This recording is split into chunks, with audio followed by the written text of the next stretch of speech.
Fire safety कवानीन के खिलाफ वर्जी पर बड़ा क्रैकडाउन। सदर में 500 दुकानें सील, पैराडाइज सेंटर और जापान मार्केट सरबा-मोहर। शहर कायद में फायर सेफ्टी की कवानीन पर अमल दरामद यकीनी बनाने के लिए शहरी इंतजामिया ने बड़ा और फैसला कुन एक्शन करते हुए सदर के मुख्तलिफ तजारती मराकज़ में 500 दुकानें सील कर दी। ये दबंग कार्रवाई असिस्टेंट कमिश्नर सदर राना सुफियान की सरबराही में की गई, जिसमें TMC की टीम ने भरपूर हिस्सा लिया। कार्रवाई में TMC अफसरान जफर, फैसल जावेद और मुतसिब अपनी टीमों के हमरा मौके पर मौजूद रहे और सीलिंग के अमल में इंतजामिया के साथ मुकम्मल ताउन किया। तफसीलात के मुताबिक पैराडाइज सेंटर में फायर सेफ्टी और इंतजाम न होने पर गोदामों और वर्कशॉप समेत 400 दुकानें सरबा मोहर कर दी गईं, जबकि फोर्ट मेंशन जापान मार्केट में कार्रवाई करते हुए 100 दुकानें सील कर दी गईं।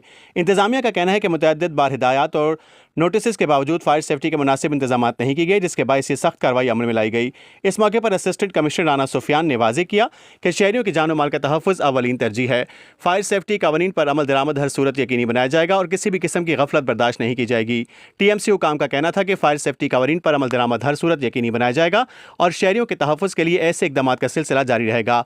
कार्रवाई के बाद सदर के तजारती मराकज़ में खुलबली मच गई, जबकि दुकानदारों में तशवीश की लहर दौड़ गई। शहरी हल्कों ने इंतजामिया और TMC के मुश्तरका कार्रवाई को सराहते हुए कहा कि ऐसे इक़दामात किसी भी बड़े साने से बचाव में अहम किरदार अदा करते हैं।